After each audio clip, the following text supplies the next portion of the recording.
Hello, this is Christophe de Dinchin, and it's time for another DB48X update. This time it's about version 0.4.9. So DB48X is an RPL or reverse Polish Lisp implementation for Swiss Micro's calculators such as the DM32 or DM42. The release is mostly about supporting units, but let me show you another important change, which is the better handling of low battery situation that was reported by one of my users. So now when the battery goes below 2.6 volts, the indicator is going to go gray. And if it goes below 2.5 volts, then the calculator is going to shut off and show on the screen on top of this off image. It's going to show a message saying that the battery needs to be replaced. So before I go into units, let me show quickly this overlay courtesy of our friend Jeff. This one is on the DM32. I've used a sticky overlay and covers for all the keys. On the DM42, I have a tabbed overlay which can be removed easily. The DM42 can be used without the overlay. For the DM32, it's much more difficult because the keys don't match. So let's go quickly into units.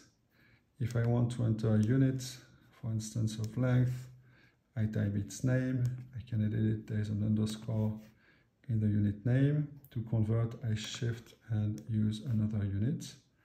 And that works for more complicated units. For instance, if I go to speed and I want to convert 100 kilometers per hour to miles per hour, the conversion is like this. You can see that it's an exact conversion with a ratio, but as usual, I can convert that to decimal simply by using the EEX key. Using exact ratios mean that I can have conversions such as the new feet. So this is a change that happened at the beginning of this year. The US custom metrics for what is called the US survey has changed. So it went from the old historical unit to metric derived foot, and that changed all the derived functions. So this is taken into account in the units entered in the system. Now when you have a unit value like this, the tool menu brings the unit conversion menu, which is the same that you get with two shifts and then conv here. That's the same menu. I can take a complicated unit like, for instance, a power unit, 1 watt, and with the base menu, the base unit, I can convert that to all the fundamental units that bring it. I can take a unit like, for instance, let me take the example that is from the user manual where I take 1 watt and I want to factor out newtons out of it. So I take 1 newton. Oops. Force, I take 1 newton and I factor this out, and that gives me the fact that 1 watt is 1 newton meter per second. And then I can do operations between units. So for instance, let me multiply these two, and if I go to base, I'm going to have again the meter squared converted. Another thing that is interesting is that the prefixes include, so let me take 1 meter for instance. If I edit that and I enter, for instance, kilometer K, so I can use a K like this, and that gives me 1 kilometer, and that converts of course to 1000 meters. But let's say that I'm interested in computing units, like the byte. So now I take 1 byte. And if I want to convert that to kilobytes, let me first do that with kilobytes. So I use a K prefix like before.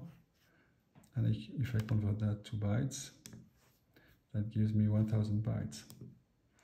It's more customary to have what is called KB bytes, so I can use KI. And now if I convert that to byte, that gives me 1024. That's true as well for MB bytes, etc. There is also support for the very large values that are now possible, like I can convert a petabyte, but there are new values, like for instance the yottabyte. Sorry, it's an upper Y. And if I convert that to bytes, you're going to see that it's a very large value. So this is supported Yoda, Quota, Rota, so the new SI extensions that exist. In terms of features in the conversion menu, so you have a conversion between arbitrary units, conversion to base units, extracting the value out of a value. So let me show how this works. So if I want to convert that to some other unit, the value that I put there has no meaning. It's going to be ignored, but I can convert to an arbitrary, for instance, to, let's say, to inches with the convert function, and that converts 1 meter to inches. If I convert that to base, that's back to meters. Again, exact values, because all the computations can be done on fractions by default. I can extract the value out of that. I can build from a value and a unit. I can now build the corresponding unit value. So the value that I had in the unit was ignored, and it only took the numerical value. I can factor out a unit out. So let me take the example that is from the HP48 manual, where I take 1 watt, and I want to factor out newtons out of it. So express it as a function of newtons. And to do that, I just use factor, and that tells me that 1 watt is 1 Newton meter per second. I think that's about it. Oh no, there is one last thing. That's the second row here. So let me take, for instance, 1 centimeter. And then now if I go to this menu and look at the second row, the M is for millimeter, centimeter, kilometer, megameter, gigameter, and so on. So I can convert that to millimeters, or to microns, or to kilometers. And that gives me the corresponding factors. So I think that's about it, and I don't have much storage in my phone, so I have to cut it short today, but I think that gives you an idea. So that's 0.4.9, you can download it today. There are many other interesting bug fixes in parsing, in editing, and so on, so it's really is worth installing. Thank you for listening, and I hope to see you try it out and give me feedback.